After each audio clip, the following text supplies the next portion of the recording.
All right, thank you for joining us on Zoom tonight for this special discussion of the Luminous Solution by Charlotte Wood.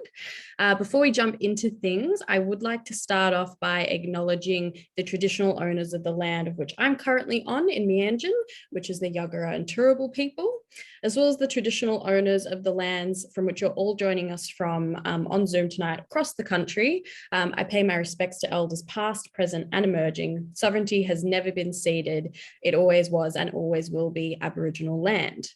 Some general housekeeping for the audience. You will be muted for this session, but if you have any questions, please just type them into the chat box. You'll just be able to chat to me tonight rather than to each other.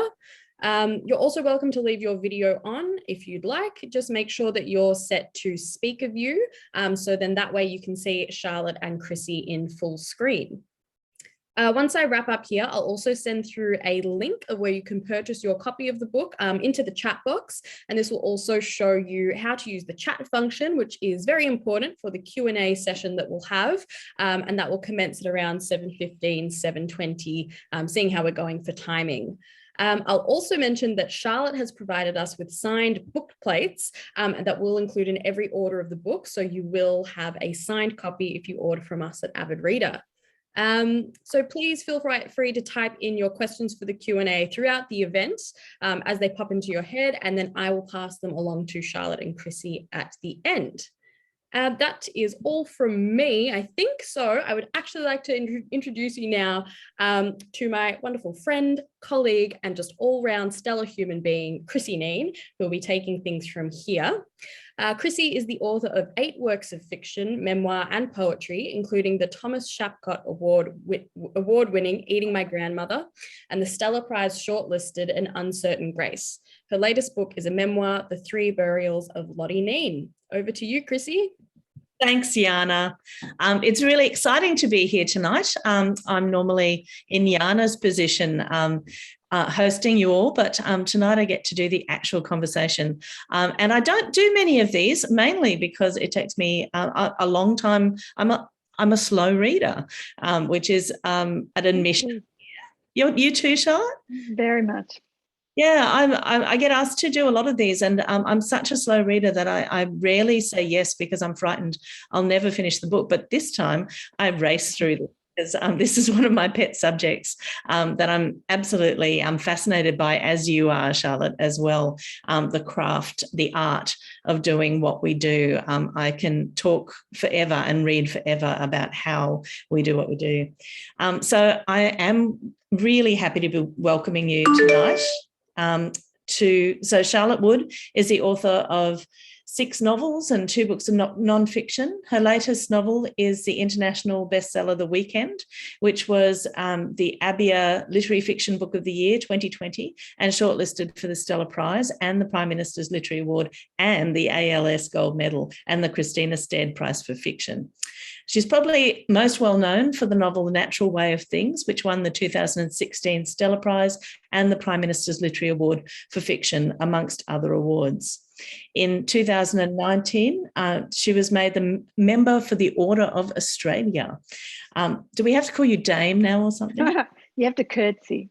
Oh yes, the Order of Australia, for significant service to literature, and was named one of the Australian Financial Review's 100 Women of Influence.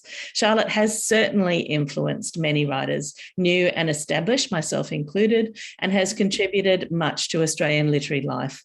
Her new book is called The Luminous Solution, and it's a collection of essays, broad in scope and rich in insight about the creative process. And here's what it looks like when it's been dog-eared and eaten a little bit by the reader. A beautiful little book. Thank you, Charlotte, for joining us. Thank you, Krissy, and thank you everyone for having me in your, I presume mostly Brisbane homes, but I guess maybe there are people from all around. I just want to say that I'm coming to you from the traditional lands of the Darkinjung people, which is on the central coast of New South Wales. I got a special permit to leave Sydney. We're still in lockdown, we're day 100 and something. But I was allowed to leave to come here because of noise at my own house. So it's very exciting to be away from home. And it's lovely to be with you, especially Krissy, being such a important fellow writer. Well, you can get to walk in nature a little bit, as you talk about in your book now, I think, in being in a new place and so close to the coast. So that's really great. I'd actually like to start with just to ask you why you decided to create this book, because a lot of the essays in the book have had another life, another purpose elsewhere. And I kind of wanted to ask, why now? Why did you decide to collect these books? And particularly, I think it's particularly now during COVID as well, because it is a time where a lot of people are sitting around thinking about their craft rather than writing a particular project because of circumstances. Yeah, well, it's probably because of COVID in a way that I basically revisited a lot of my scattered thoughts that I'd had over decades, really, about the process of writing, the process of creating. And so, as you say, lots of the pieces, I guess most of the pieces started life in some other published form. Some are completely new and haven't been published before.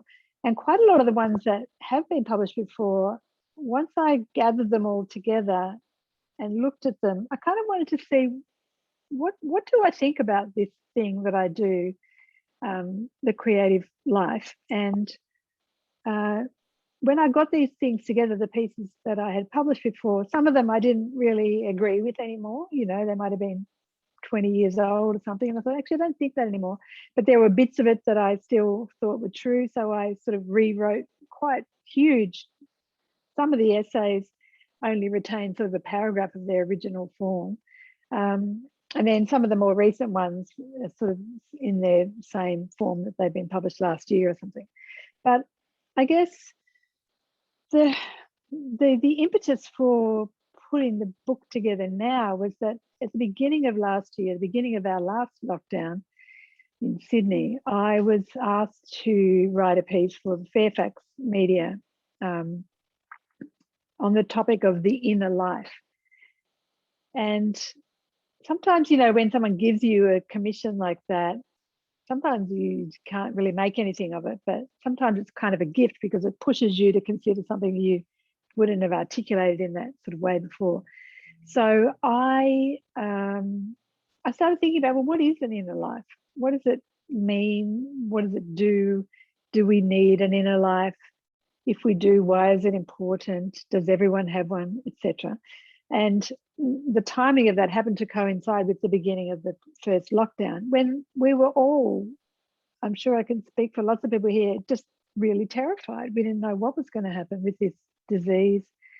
I thought my husband's business we both thought that would go down the drain. We thought people we loved might die. Maybe we would. It was just this sort of panic and terror. And then I kind of wrote about that panic in this piece called Fertile Ground, which is now the first chapter in the book. And after I published that, a lot of people wrote to me or got in touch somehow and said, oh, you articulated exactly what I was feeling right now. And they weren't writers necessarily. They weren't writers, most of them. But it was about this feeling of how do you get access to a calm and enriching inner world when the outer world is so kind of out of control and scary. So that's sort of what prompted me to think, well, maybe thinking about these kinds of things now actually would appeal to a wider readership than just writers and artists, even though I guess it primarily speaks of the work that writers and artists do, but it does, I hope, speak a bit more broadly about just the kind of nourishment that thinking about your inner world can bring to you. Well, I think, lockdown day 100 and whatever, and for, Melbourne, however long they've been in for poor Melbourne. a lifetime, it does make you think that people who maybe hadn't had time to think about a creative life have actually had a bit more time now in this confinement of a confined lockdown space to actually start thinking about how creativity impacts on their life. So in a way, this book has just grown and grown in its reach because it really does affect people who maybe didn't think of themselves as creatives in the first place. Yeah, I mean, I'm kind of, I feel a bit evangelical about the idea that a creative way of living is available to everybody. And I feel like our culture and the way that, especially in Australia, I think we're quite anti-intellectual, and we like to think that creativity is something for creative people, artists, and they sit over there. It's not for normal people. And I really hate that idea, because I think that creativity is something we all desperately need. Like, you know, I wish that policymakers would be more embracing of just opening up their work to all kinds of people, all kinds of fields.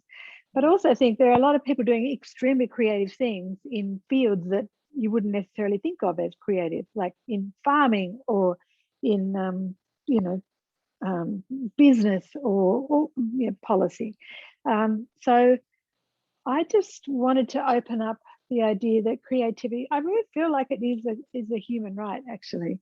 The kind of fulfillment and satisfaction and really profound pleasures that come from making anything, you know, making a cake, making knitting, making a garden, making a surfboard, anything that you bring into the world that wasn't there before you made it. There is something really deep in us that that gets, I don't even know what it is. It gets not just satisfaction, but a very grounded sense of fulfillment from that making. Yeah. And I think that our culture might be one of the only ones in the world that is kind of very much closed to that idea of the creative life being a part of just normal everyday life processes. Yeah, and I think, sorry to interrupt you, Krissy. I think a lot of people start off, they might be interested in doing something creative, and then they find that they're no good at it because that's the way it is for everybody. But they decide, oh, well, I'm no good at it, so therefore I have to stop. Whereas I guess a lot of what this book is about is saying being no good at it is an essential, central part of living in a creative life. It's the difficulty, the uncertainty, the doubt, the failure that's actually at the absolute heart of any creative process. Yeah, it is. It's absolutely true. And it comes across in the book too. I think one of a heart point in the book, I suppose, is the research that you did for your PhD. That kind of becomes a central hub for the ideas in the book. And can you talk a little bit about what you were searching for in your PhD?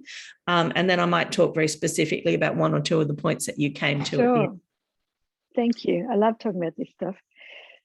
So this is in the chapter that's called The Grumpy Struggle, Despair, and the Luminous Solution, where the title comes from. And that quote comes from an American writer called Janet Burroway. And she says, once I'm working, the process is much the same in every genre. The effort to get myself to the computer, a period of grumpy struggle, despair, the luminous solution that appears in bed or bath, joyful work, repeat, repeat, repeat. That's beautiful. And I loved that quote because it just seemed to like just go, yes, that's my whole life. That's what this is like. So a few years ago, I did a PhD while I was writing The Natural Way of Things. That was the kind of creative component of it. And the other sort of theoretical component, I guess, was a little longitudinal study I did of the cognitive processes of creativity as it played out in a bunch of 5 contemporary writers that I knew. So I wanted to find out had been meeting with these writers just sort of very informally for around 20 years to just talk about our work in the way that artists often do with each other. It's kind of sharing the struggles, sharing the joys, but often just sort of consoling each other. I'm sure lots of you watching will know that feeling of just like, this is what happened. And that thing of your writing buddies kind of going, oh, well, maybe try this, or we know what it's like, just keep going. So that group was very established that I was in. But I wanted to find out whether there were specific processes that we used without knowing we were using them. So we designed this study with the help of my amazing supervisor called Dorothea Fabian, and at the University of New South Wales. And we designed this little study where I would just meet with these people as usual and record the conversations just with my phone, which would go over several, we'd have dinner and just yammer away, And so I recorded about 9 months of these evenings. And then I went through and had them all transcribed, which of course most of it was, what are we having for dinner? Who's, gossip about this or that. Then when we get to the nitty gritty, I would transcribe that stuff and then kind of sift through and code it in terms of, to see if I could find common techniques or methods that we used or shared without knowing it. And I did. And so I came up with 9 ways. I've called them 9 creative ways to think, 9 cognitive processes of creativity. Yeah. And the first one that you kind of have is one that I think is really interesting. You've got heat seeking as the first one, which is a really lovely way of talking about that kernel of the idea that you can't let go of. Can you talk about that particular point? Yeah, heat seeking is sort of the most important of all of these processes. And it's important to say that we didn't all use all of them all the time. Some people used some people used the others. But over time, over a body of work, we would all use all of these, I think. But heat seeking was the one that everybody used. And it was almost like you couldn't do any work without this process. And it just refers to the way that an idea, an image, it could be anything that the writer keeps on thinking about and is interested in, even when it doesn't make any sense. And that's kind of the crucial bit to understand, I think, is that the fact that it doesn't make sense doesn't discount it from consideration as, really the source material for a book. So it could be a big idea. It could be, it could be reasons for civil wars. Maybe that's, somebody's heat. Or it could be this particular shade of lip gloss. That's the heat. And something as small as that could be the thing that generates a whole book. But I think the important thing for me to understand, and what I've, when I've occasionally done mentoring stuff with newer writers, is to say you've got to learn to trust that heat. And sometimes you can have this sort of heat source going for a really long time and it still doesn't make sense. So you could be writing for 2 years and you keep putting the lip gloss or whatever into the story, and it still doesn't make sense. But something in you, almost bodily, knows that it's important. And the job then of the writer is to figure out why it's important, what its place is, what does it mean, and you do need to, I think, eventually integrate it in a kind of plausible, logical way. But for very long periods of time, it doesn't have to make any sense. Yeah. But I also think sometimes people can write whole books and they've never found that heat. When you read a book that sort of just feels energyless or dead, I think you've never found the source of what interests you in this novel. That's so it's so true, because I know that, you know, I have these conversations with writers all the time, and I have these. I know Mirandi Rewo's here in the audience tonight, and we've had these conversations where I know the whole book. I've got the whole thing in my head. I know what the story is, but I don't know what that thing is. That thing, and we call it the thing that makes you want to write that book. You might have plotted it all out, but you just don't know what that thing is. Exactly. And everyone has different words for it. I mean, I called it heat seeking, but in the study, the language that the other writers used, sometimes it was goodness or juice or energy or the thing. But I feel like we all, you know, we recognize it when you say the thing, I know exactly what you're talking about. Yes. We all have that. We all have that sense that there's something to hook us in and to keep us going for the years of writing. And it can keep you going in a way that makes no sense. You know, your particular pull to that thing is what will sustain you really through the years and years of writing a book, when all the other stuff around it that you have to do, like, you know, plot and structure and all of that, is kind of, in a way, the least interesting thing. It's a set dressing. Yeah. I mean, it's sort of interesting and fun, but it won't sustain you in the way that little weirdo thing. And the other thing that I thought was really interesting in your suite of your nine points was the idea of waiting or suspending, allowing something to sit fallow. That kind of idea that you need something to sit for a while, which I think people really discount how important that is in the process. Yeah. And some of us, if you're a very sort of high achievement kind of person, you can really resist this. And I've only ever done it really kind of consciously once, in terms of leaving a book for 6 months, and that was the weekend when I just hit a wall and I couldn't make it work, and it was a disaster, and I thought I might have to give up writing and blah blah blah.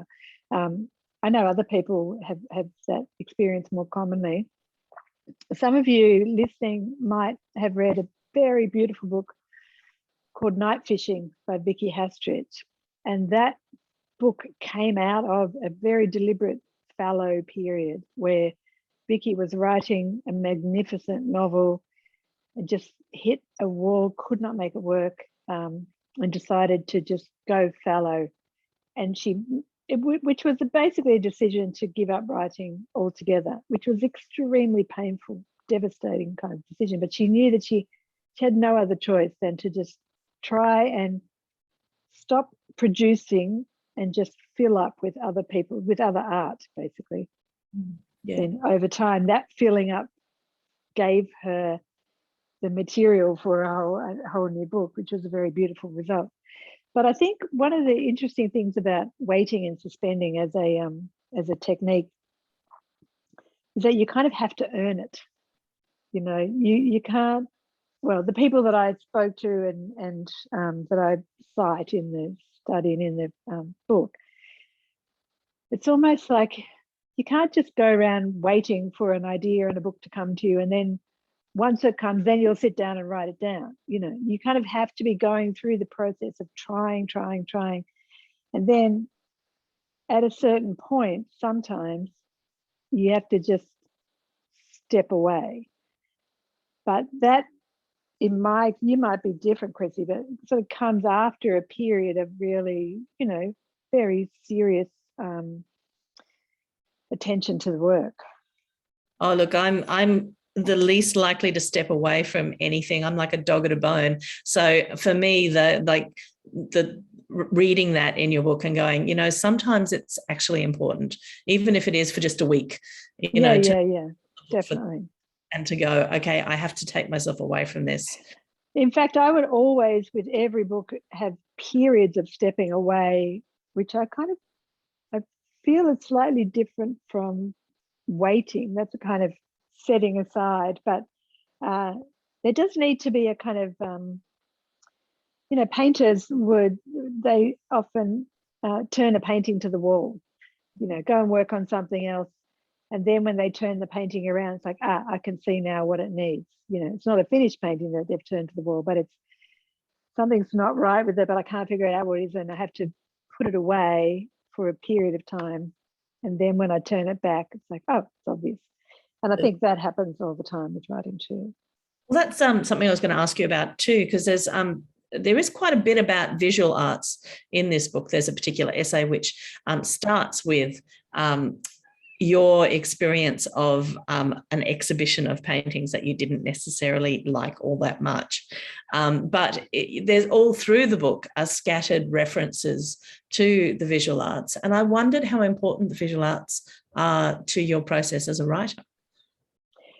Well, sort of increasingly important to me now. And I often now feel that if I need to figure out something about how to fix a book, I'll turn to a painter and see what they do. So, and I suppose it's in the last sort of 10 or 15 years that I've become more and more interested in visual art. And that's partly sort of circumstantial in that my partner runs an art transport company called Art Van Gogh in Sydney. And he started this tiny little company as a kind of affordable transport service for artists. And so over time, we've started to buy, you can see a painting behind me. It's one of our really early ones we bought.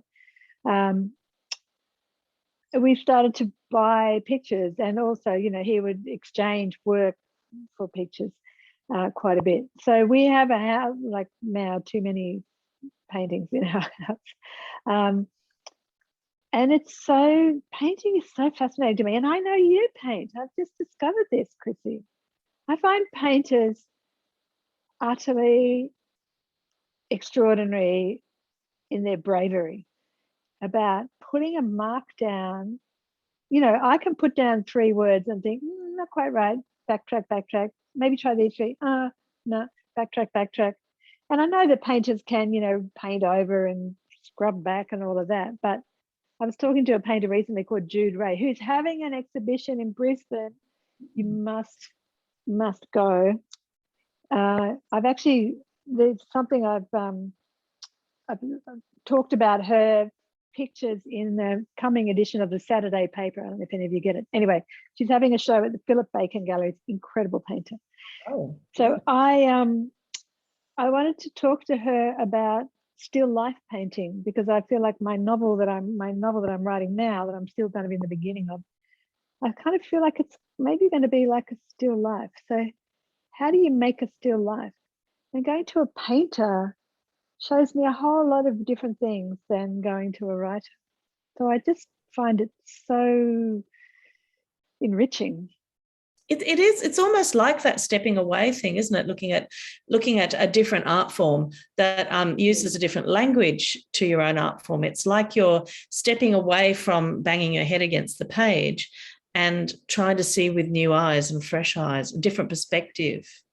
Yeah, and that cross-pollinating thing, I love it. I find it so exciting. And that's, I guess, one of the things that when I was talking in the beginning about creativity, I just wish that as a society we were much more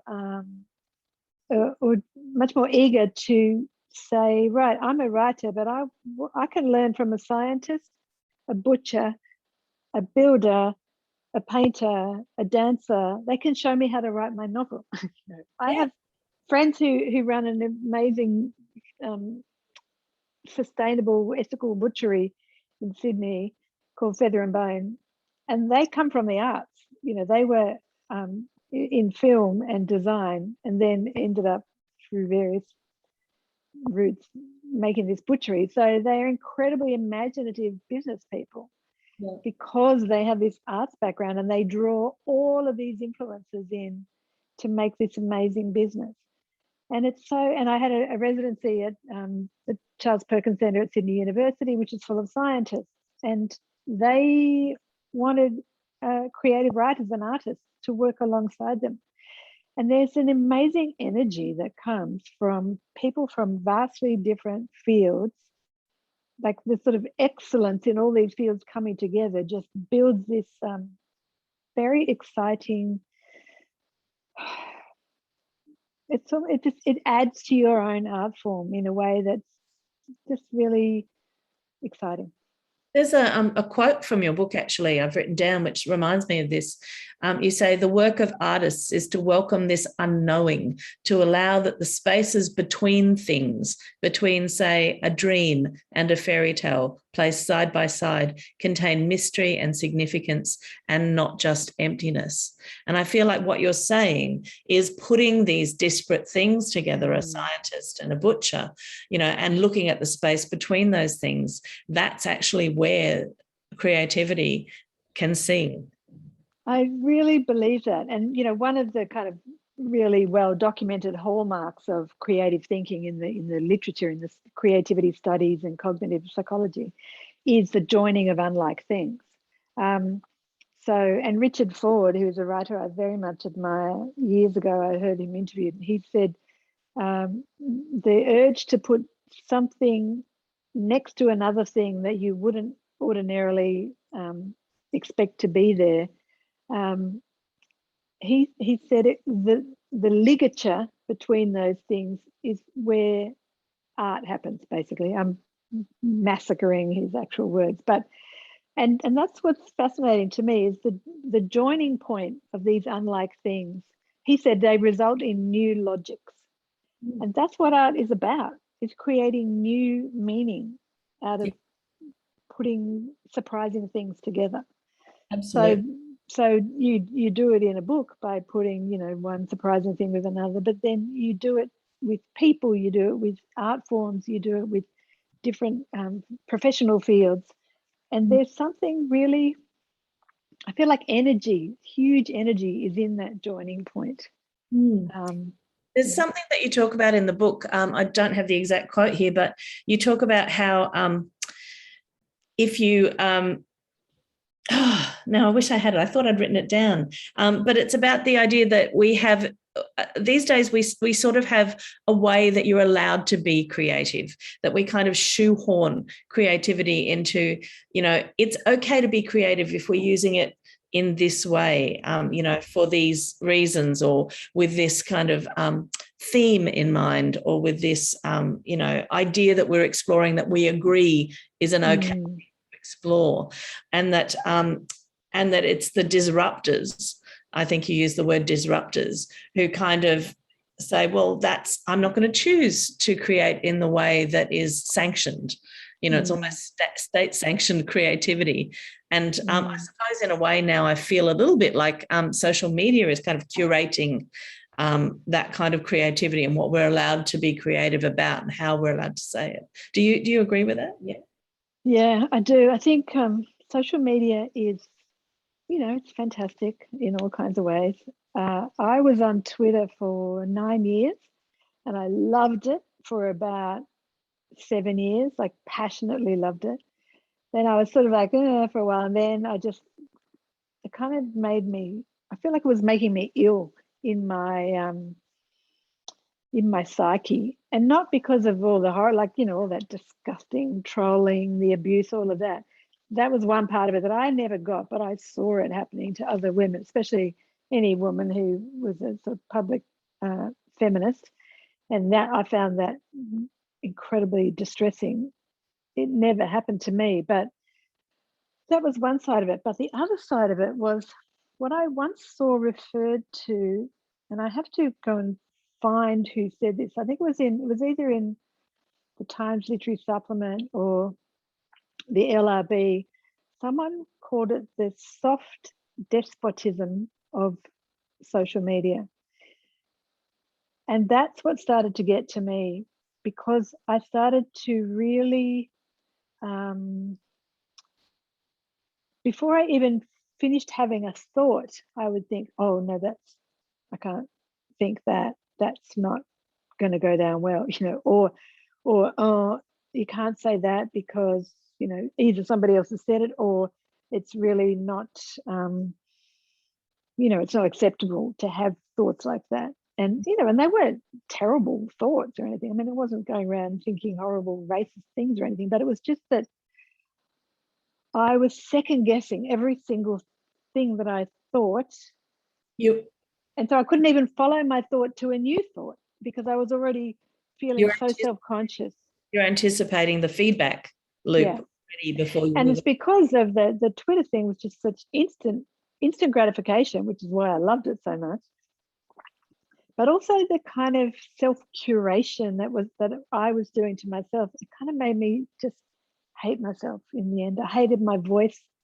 I hated the kind of, ironic, sardonic kind of tone that I found it very hard to say anything really sincere on Twitter because that would be opening yourself up to ridicule and, and challenge and all that. And it was just, it just got too much for me. If I want to write fiction, I have to get off this thing because I can't think my own thoughts anymore. And other people are clearly able to think their own thoughts and be on Twitter, but I could not. So I'm on Instagram and I'm sort of very almost not on Facebook.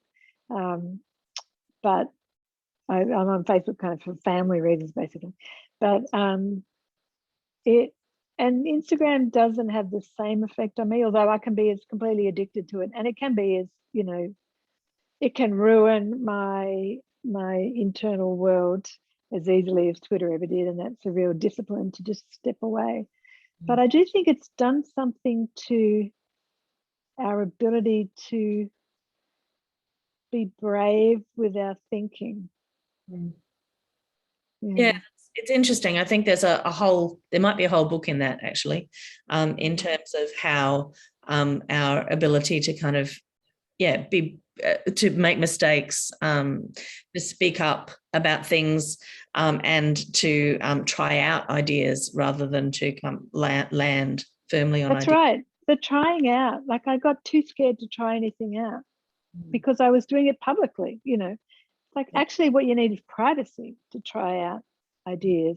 And then, yes, they need to be tested and critiqued. And, and I think I say in that first chapter, for a time, in the beginning, to early stages of a book, it's got to be a totally private world where these tiny little seeds can form into tiny little seedlings that, are not even strong enough to stand. So when they're bigger, then I let in other views and critique and everything. But in that early stage, it's like, it's like a newborn baby that you're kind of yelling at because its political views aren't really well formed. It's not its time. You need the privacy and the privacy to just fuck up massively, really, and go down completely wrong paths and fail and kind of humiliate yourself, but not paralyze yourself with the kind of fear of what other people are going to think of you before you've even had your thought properly. Yeah, no, I think it's really interesting. I do want to get to 2 points before we throw to questions. So I'm going to talk firstly about a really important but often overlooked part of writing, which is that, the paint that we use is equally as important as the painting that we finish. And I loved the fact that you had really focused on the idea that the words that we use, the actual language and the play in language is equally as important as the themes that we're using, the plot, the characters, and that gets overlooked a lot. Yeah, thank you for bringing that up. So that's a chapter called The Paint Itself, and that's basically a whole new, it hasn't been published before. And it was sparked by an interview I saw with an American painter called Laurie Fendrick. And she said, ever since the invention of painting on canvas, the paint itself has been part of the meaning of a painting. And I just really love this because since I started to look at paintings, like original paintings rather than prints, which, when I was younger, I could never afford a real painting. So I was always had prints on my wall, and there's something extremely different about an actual painting compared to a print. And I remember years ago going and seeing in Paris an exhibition of Van Gogh's paintings and being so shocked and staggered by the paint itself and the way it kind of came out of the picture at you, which you cannot see in a print, in a reproduction. And it kind of glittered. It had this whole different life in the picture because the way that the light moved over the kind of undulations of the paint sticking out of the canvas. Anyway, so I loved that expression. And then I, was led to think, well, what's our paint? And of course, our paint is words and sentences. And last year, I think was it last year? Sometime in the last bizarre time, I taught a class, an online class with my friend Tegan Bennett Daylight about what makes a good sentence. And we had this fantastic few days of going, well, what does make a good sentence? I don't know. So we just, sat around with all these books around us and just kind of grabbing them at random and going, here's a good sentence. So it might be from Toni Morrison or Colson Whitehead, or I think she had one from Gerald Durrell, all kinds of people. And so we came up with 5 elements of a good sentence. And now I wonder if I can remember them all. They were energy, clarity, musicality, flair, and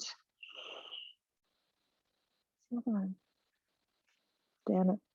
I'll think of it in a minute or I'll find it.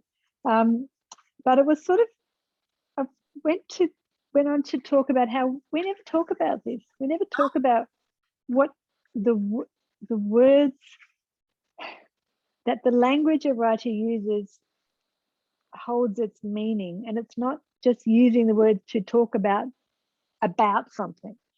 It's kind of hard to describe, but I hope that I've managed to do it in this. You really have done it justice. I think it's the difference between sometimes you can sit at a writers' festival and you can be listening to this conversation, which is fascinating, about a book, and they're talking about the political impact and, where it sits in, the canon and all of this, the characters, the themes. And then someone will get up and the author will actually do a reading from it, and it just is a whole different thing to what you expected, because the language changes what we think about the book. That's right. And it's the language that, and the voice, where, and sorry, I'm rambling, but I guess one of the points I made in that essay was that, if you become moderately successful as a literary writer, which I have found myself suddenly becoming in the last few years, it's not necessarily because you're a better writer than other writers. Often it's because the subject matter that you're talking about is more easily talked about. And it's not that I've gone out of my way to say, right, I'm going to write these marketable things. It's just that they sort of turn out to be, that for a book like The Weekend, which I thought was really a book about friendship, it was about aging. So then I go on every radio show and we talk about aging. Yep. We never talk about my sentences or, the kind of inner world of the characters, all the stuff that writers actually really love. Yep. So we talk about aging. So then you can go on 5 different radio shows to talk about aging. You can only go on the book show to talk about books. Yeah, and you have it on aging now, which is actually not field. It's just that you've written these characters. And so The Natural Way of Things was about misogyny. And so with The Natural Way of Things, within sort of a couple of minutes of starting a public conversation about the book, we were talking about Harvey Weinstein or, consent law, or which is, it's good that books do that they start those conversations, but there's something kind of quite sad for the writer going, oh, okay, so we're not talking about my beautiful sentences anymore. And the marketing of books seems to have left the importance of language behind. And the writers that I absolutely love the most are the ones whose sentences, like I think I say in that chapter that there are some writers that you can only describe their work by reading their work. You know, you can't say, well, you know, Vicky Hasrich's book Night Fishing is about misogyny and aging, because it's about language and about art. Yeah, absolutely. Look, I know that we're going to throw to questions in a couple of minutes, but I do want to get to my very favourite essay in the book, which is called Reading Isn't Shopping. And I do want to talk a little bit about that idea that we kind of have this overarching idea that that books are little empathy kind of machines in a way. And what I love about this essay in a way is that you talk about epiphany peddling, which I love. Yes, that's Alexander Hammond. I mean, I quote him. He says, I think he calls it epiphany peddling and empathy porn. It is. It's fantastic. And the idea that empathy is not necessarily the be all and end all of a reading of something, and that these days we have to recognize or find a book relatable. You have to recognize yourself in it to be able to be empathetic to the characters, but that's not actually shouldn't necessarily be the end goal, and that not being able to relate to the character is equally as important. Yeah, there was quite a few sort of ways of looking at the whole empathy thing in that essay, and you know, there's the relatability, likability of characters, and then the empathy issue. And I basically look at what a lot of other people have said and then what I've felt about my own work and others' work and stuff. But one of the things about empathy has become a sort of, I feel like it's a slightly posher way for sort of more intellectual people of saying it's relatable. So, you know, I've said in the chapter that most writers roll their eyes when someone says, you know, a book is relatable or characters are relatable, because I guess we would hope that reading is about more than seeing yourself in a book. But it's a tricky one, because of course you want people to inhabit the people who you put on the page, right? That's kind of what reading is about. You inhabit these characters. I once did a gig, as a slight aside, a book club thing for a firm of lawyers. And they were kind of corporate lawyers, and they were defending people like, you know, who's the mesothelioma products, you know. Yeah. Everyone, you know who I'm talking about.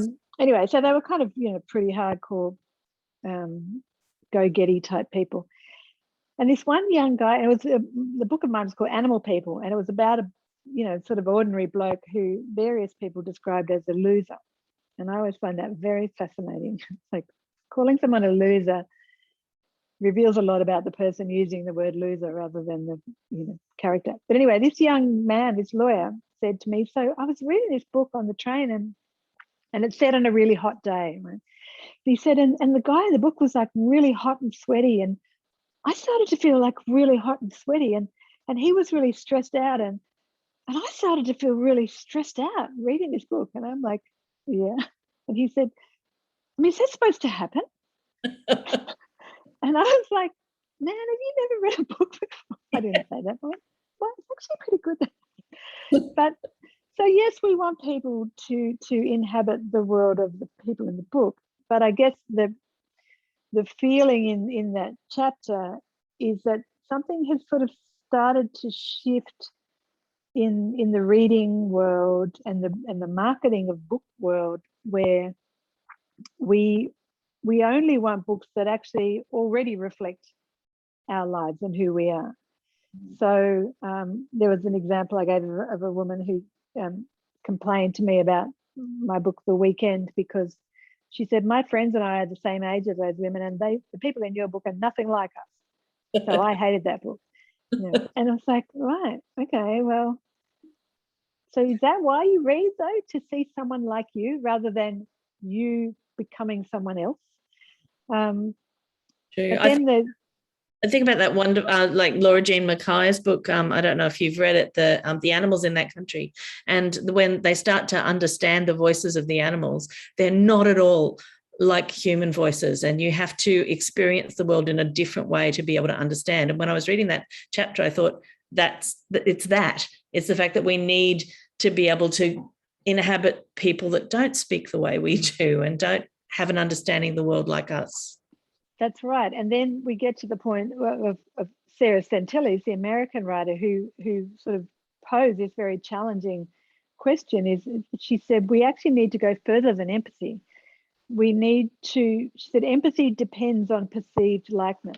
That I will treat you justly because I can see myself in you and you in me.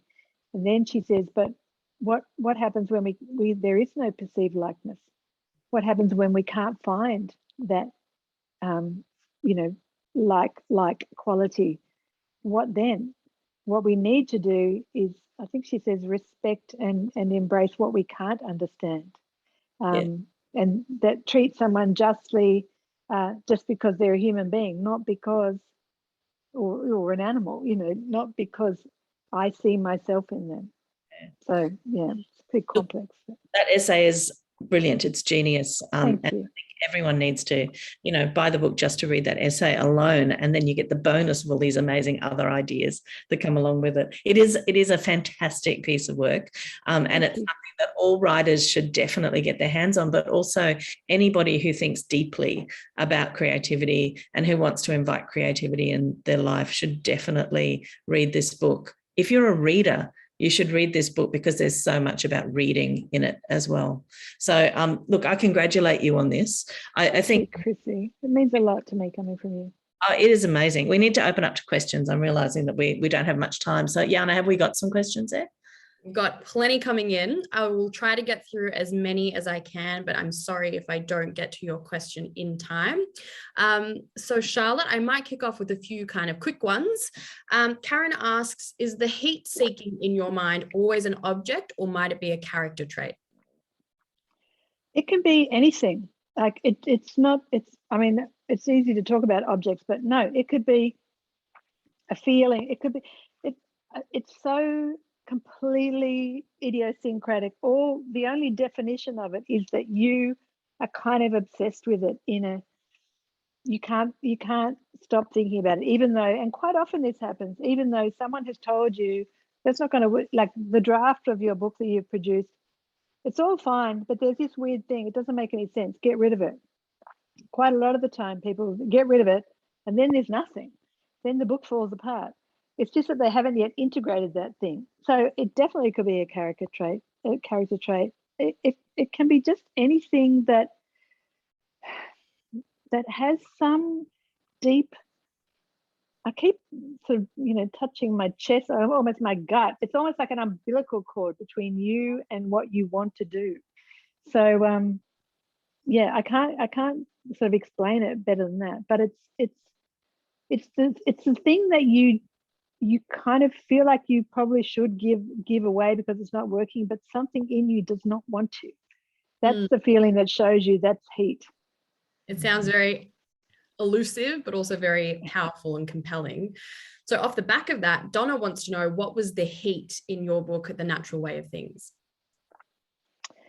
So the natural way of things, I should have said before that sometimes there can be multiple heat sources as well over a period of a book. So I guess for me, sometimes the beginning spark of a book for me is a question or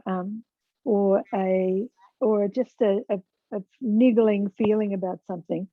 So The Natural Way of Things began when I heard a radio documentary about the Hay Institution for Girls. And I suppose when I drilled down into that was a terrible real prison for sort of wayward teenage girls. And the thing that shocked and infuriated me about that was that a lot of those girls were put into this place because they had been assaulted in some way and they told somebody about it. And it was the speaking. If they just shut up and got on with their lives, it would have been fine, but they spoke. So for me, that would have been a heat for a long time. The fact, this thing about speaking and being punished for speaking. So that is a heat source. But then later on, as I wrote the book, things like, if you've read the book, there's a whole thing about rabbits. And the rabbits was a really big heat source for me. It's kind of weird, imagistic, symbolic, creepy thing. Then there are quite a few others, like a white horse, and there were sort of object things. But initially it was that feeling of, like, I didn't want to write that book. I didn't want to write about horrible things like misogyny, but something just, you know, it gets its claws into you. That's the heat. I'd like to move on to BJ's question. They're asking, I'd love Charlotte to talk more about art that grates us, art that we hate. Why is it so vital, and how, in a world of 5-star reviews, do we make space for it? Well, thank you. That essay, that chapter, Reading Isn't Shopping, is all about that. And it's about how just because you don't like something, like the fact whether you like it or don't like it is kind of irrelevant, you know. And I had 2 amazing English teachers in my tiny little country town who basically set me on this my whole life. And my English teacher, Gilly Litchfield, said, we used to say, she'd say, so tell me about whatever we've just read, your Hamlet or whatever. And I go, I don't really like it. And she's like, that's of zero relevance. Tell me about this thing. And also when we would say, I liked The Catcher in the Rye because I could relate to Holden Caulfield. Again, she would say, I don't care if you relate to him. That's of no interest to me. What is the book doing? What is the effect of it? What is the language doing? What is the character doing? How does it make you feel? Why? So the thing about liking or not liking is just a very shallow response. And I think we are totally set up by the market now to think that like it or don't like it, you know, thumbs up, thumbs down, that's a response. But that's not a response to art. It's a response to shopping. You know? So that's why I called it Reading Isn't Shopping, because if I read a book that it makes me feel bad, I try and persist, because I think it's doing something to me that I may not like it, but why don't I like it? That's the question. And sometimes I don't finish a book or whatever. There's a book that I love. I like it. By Jerry Saltz, called How to Be an Artist. And he's an art critic at New York Magazine. He's got this tiny little book with, I think it's got 63 points, how to be an artist. And one of them is, what you don't like is as important as what you like. So it shows you things about yourself, and it shows you things about your own practice as an artist. And he says, when you're looking at something, and I'd say reading a book that you don't like, think to yourself, if I were the sort of person who likes this, what would I be seeing in this book? And I did it just last week with a translation of a Japanese book. And I thought, oh, this translation's really bad. The language was so flat and banal and whatever. But I thought, no, what would Jerry say? So I just sort of persisted. I still didn't end up getting that much out of the book, but it pushed me to just go beyond this thing of, I like it, I don't like it. I think we've sort of been taught to become quite juvenile it's like a kid getting food on the plate and going, I don't want it. You know, we don't do that with children. We make them taste things that they don't like and then try them again later. You know, we don't force feed them, but we don't just go, oh, all right, you get to eat chips for the rest of your life. Because, you know, it's bad for us. I'd like to get on to Bonnie's question. She says, I love all kinds of art, especially drawing and painting, but have been discouraged by my parents when I was young because art was considered a waste of time. What advice do you have for someone who gets frozen or paralyzed every time when I try to draw, paint, or write, even when I'm in private? How do I break the block? You know, that feeling, I think, is it Bonnie who asked that question? Yeah. Bonnie, that is how I feel every time I sit down to the desk. That is how I think every artist I know feels, and these are like, some of these people are renowned artists. So there's a chapter in somewhere, I get all the chapters mixed up in the book now, but where I talk about changing your mindset. There's a study, an amazing meta-analysis of 25 years of mood and creativity research that basically says the least creative mood state is doubt, anxiety, fear, agitation, that kind of exact freezing up that you're talking about. And the most creative mood state is kind of positive affect, so feeling up rather than down, a slightly elevated energy level, and what they called a promotion focus, which is seeking gain rather than avoiding pain. So I suspect that what you're going to the page with is, I really want to do this, but I can't do it because I'm not good enough and I don't know how, and my parents were right, and blah, blah, blah. So all that kind of doubt, critical noise, you can practice changing your mindset into what I sort of use as a shorthand as a curious optimism or optimistic curiosity. And that mindset is, I wonder what will happen if I do this. I wonder what I'll find out today. I wonder, oh, how interesting. I'm going to see what happens, and I'm projecting on you now. What happens if I just draw this line and go over here? And the other point is, it doesn't have to be good. That's thinking that your work has to be good is, none of us would write a word. 80% of what I write is crap that I throw away. But I need to do the crap before I can get to the good stuff. So you need to develop a tolerance for total failure, for 80% of it being shit or 90%. And another thing that Jerry Saltz, my buddy, who isn't my buddy, but I love him, he says, of course it's bad. Just go make your bad art, you big baby. And I love that sense that, yeah, it's bad, so what? It's all bad. All of our work is bad. So this idea that we can't do it because it's not going to be any good, you just, once you set that aside, you're so liberated. It just takes so much energy to be so full of self-critique all the time. Once you go, oh yeah, it's bad. Anyway, I'm going to keep doing it because I like it. Like, I really hope you do. I hope you find your way into the pleasure of it. That is fabulous advice, and I think a really wonderful note to end on. Unfortunately, we are at the end, and I'm so sorry if I couldn't get your question across. Thank you for sending them through. This has been an absolutely fascinating discussion between Krissy and fun for me. Thank you. Krissy, do you have any final words? Oh, I think this is a really great book, Charlotte, and I'm so glad that the pandemic pushed you to put it together, because I would have missed these essays if you hadn't have put them all in the one place. And I think that it's a gift to us that you have done this now, and I think now is exactly the right time when we should be taking stock. So thank you. Thank you so much. Well, thank you. I'm very, very moved. I had the best time tonight. I wasn't at all nervous. And thank you, everybody. And I really hope that whatever your little creative impulse is, that you just go do it, because it enriches your life. And you know that already. I'll stop lecturing everybody now. Thank you.